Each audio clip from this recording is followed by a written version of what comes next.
Hey everyone, JB here. Welcome back to Kraken Packs. Today we are looking at 2022-23 Upper Deck Allure. So this is a product that Allure in general that I'm a fan of.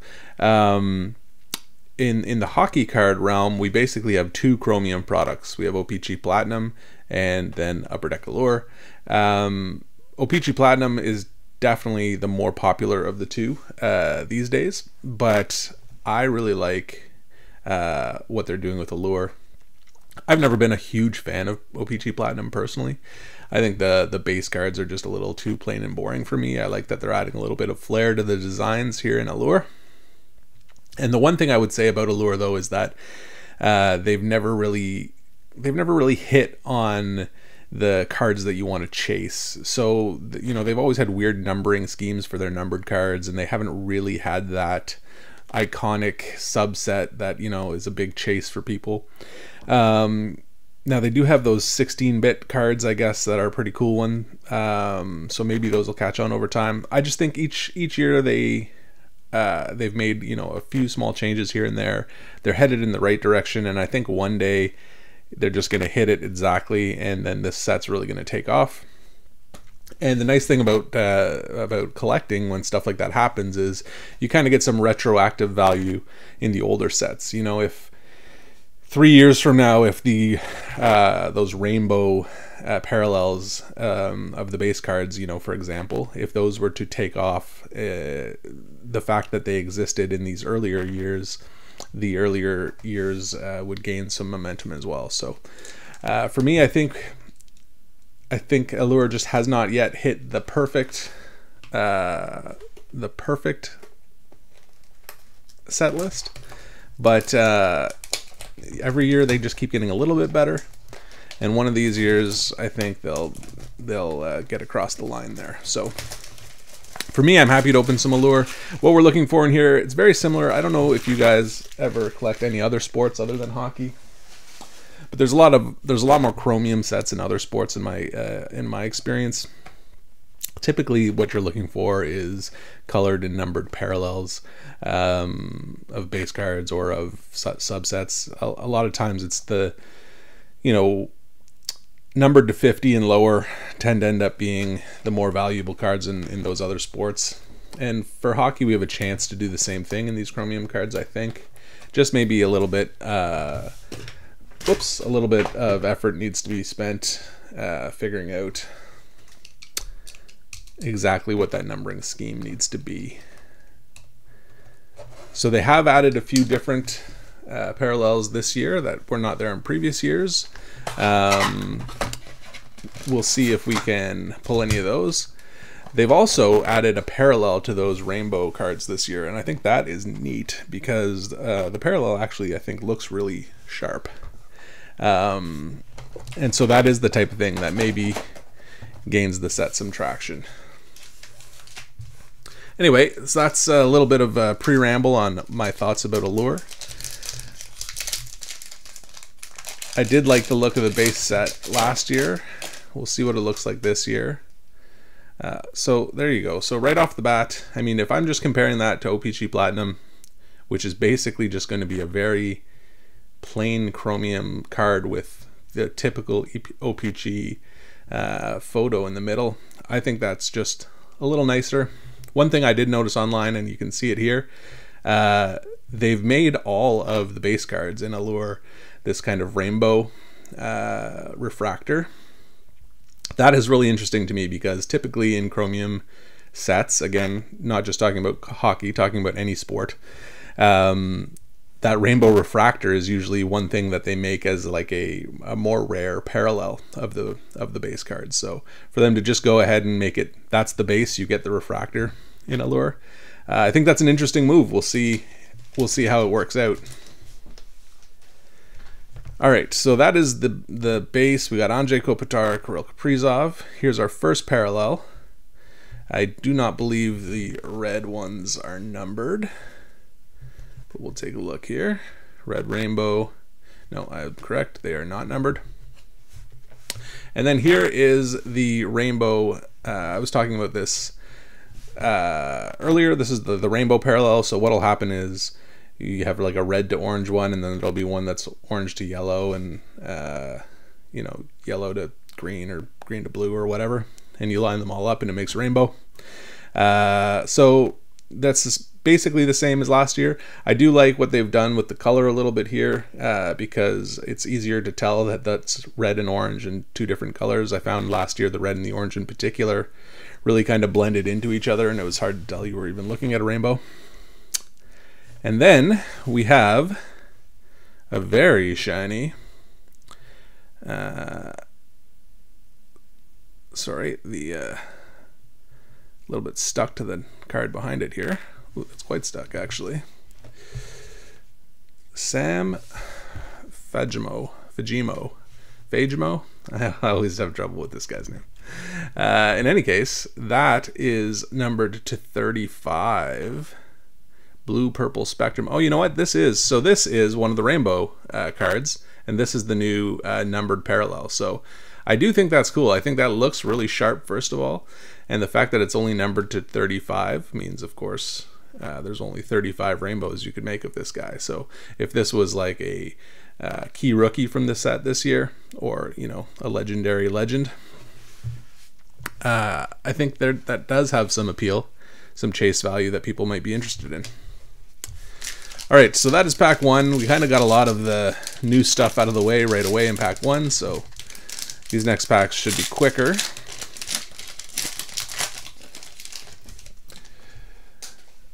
We have Thomas Hurdle, and then another one of these red parallels. This is Jacob Moverare.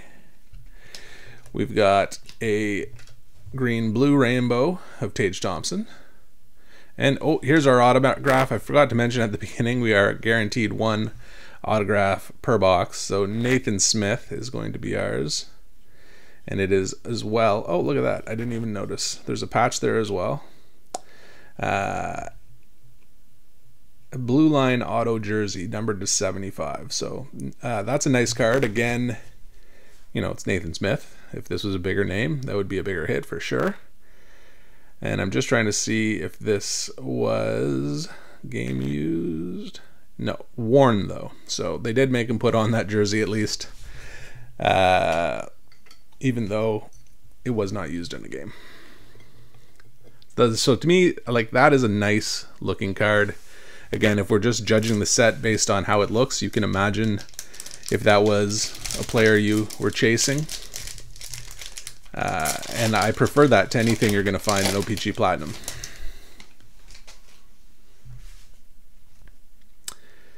So here's some more base. Okay, here's another point I wanted to make. We'll get all our base out of here, and then we'll talk about these parallels. So here's another colored parallel. This is Jake Allen, and this is the black parallel. This is the type of thing I'm talking about where I think they could just make some small changes to make this set really take off, because I love the look of these black parallels. The problem with it for me is just they're not numbered. Black rainbow, very common. We'll probably see a few more in this box. And so I think if they were to take something like this, which is a really nice looking card, and make it a little more rare, that's the type of thing that would really make the set more valuable. Here's a rainbow of Tanner Jeannot. And then we have the blockers of Jake Odinger. So I know there are parallels of these blockers, and I saw a couple of those online, which I also think look super sharp. So they're headed in the right direction with Allure. I think, just like I said, getting closer every year, and one of these years it's going to be a set full of bangers.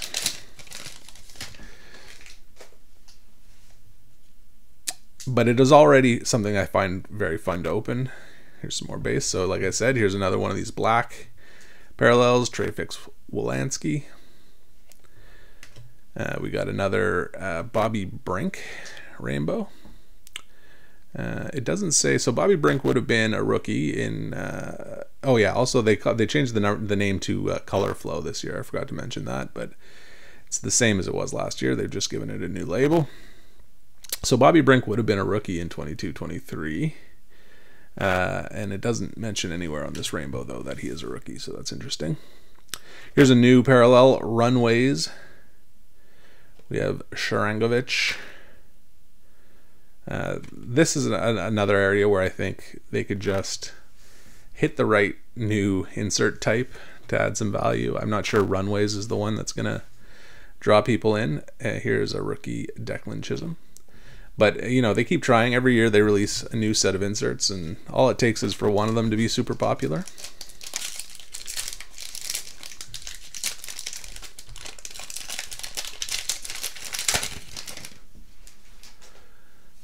There's Jack Hughes, Sidney Crosby. All right, we've got a die cut. Tage Thompson, orange die cut. They call these orange slices. But again, that's a non-numbered parallel. And here is a blue-green Jacob Moverare. So another color flow in there. Here is a Brady Tkachuk game stills. This is an interesting insert. So that's, you know, an actual photo from a live game that they put on there. I think that one has some potential.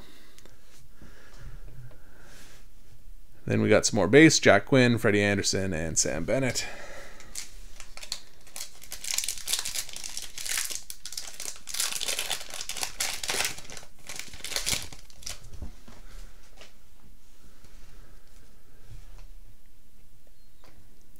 Here's our third black. So like I said, very common, but super sharp looking. If they made that a little more rare, I would love to try and complete a set of those. Here's Mad Sogard color flow. And we got our second blockers. This one's Jonathan Quick, still in an LA Kings jersey. And we got a Mad Sogard rookie. Three packs to go.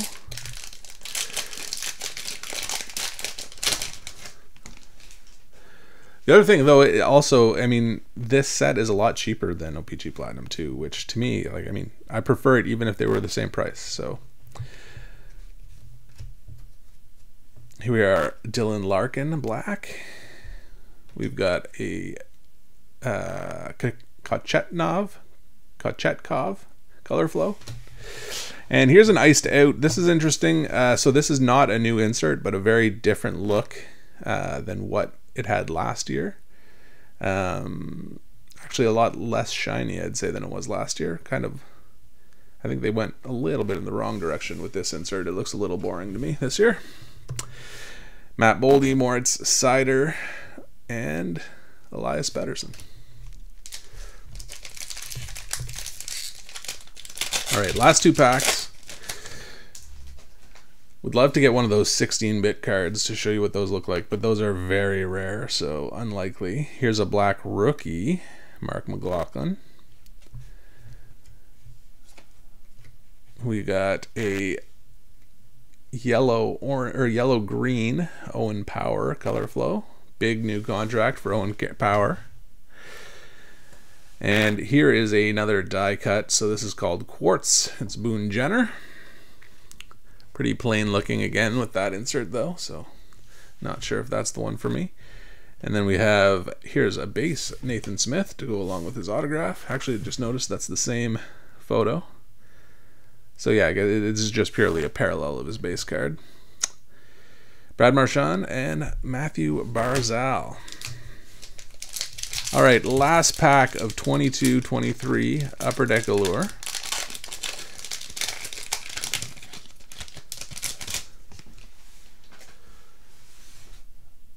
Quinn Hughes and Josh Norris, who hopefully plays a game sometime soon. We got Brent Burns, Red Rainbow. We've got a Nathan Smith color flow, so this is just the Nathan Smith box. And 4 base cards at the end. Actually, what's going on? This, Anthony Beauvillier.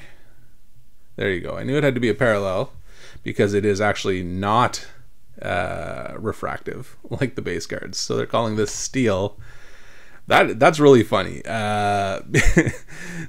So I thought it was funny that they made all the base cards refractors, but it's even funnier now that they've basically taken a non-refractive parallel and made it a parallel rather than just. So normally this would be what the base card looks like, and then you would have these. They'd probably call them Rainbow and Allure refractors as a parallel, and they've done the exact opposite this year. They've taken just this plain. Now, to be fair, it's not just a plain non-refractive card. There is a little bit of, I can see why they call it steel, because it looks a little bit like rubbed metal there. But still, it's funny because it is basically just a non-refractive base card. All right, everyone. That is 2022-23 Upper Deck Allure. Overall, I found that quite fun. I really like what they've done with these color flow parallels, numbered to 35. I think that can attract some people to this set. I really just like the look of the cards in general, even the base cards. The fact that they made them refractors, all the base cards, is interesting. I don't really know how exactly I feel about that. I'll need to think about that some more, but it's interesting for sure. And then these other parallels, I mean, I didn't open any other numbered parallels. There are some. There's a new one, a new gold one, that I think looks really sharp. But they are out there for sure. You might find some in another box. I think this Blockers insert looks nice. So I like the way they're headed. I think this, no offense, Nathan Smith. I wish it was someone who wasn't Nathan Smith, but I think that's a really nice looking card if you get the right player. So overall, yeah, my opinion of Allure has not really changed. I think every year they make it a little bit better, and one of these years it's going to be great. And then, unfortunately, probably when that happens, the price is going to go up. But for now, I'm happy to get it for cheap and have a fun time opening it. All right, everyone, if you liked what you saw here today, please like this video. If you're interested in seeing other hockey card sets opened before you need to decide whether or not to spend your own money on them, then subscribe to the channel and you will be notified every time a new set comes out, because I will do a review of it. Until next time, thanks for watching.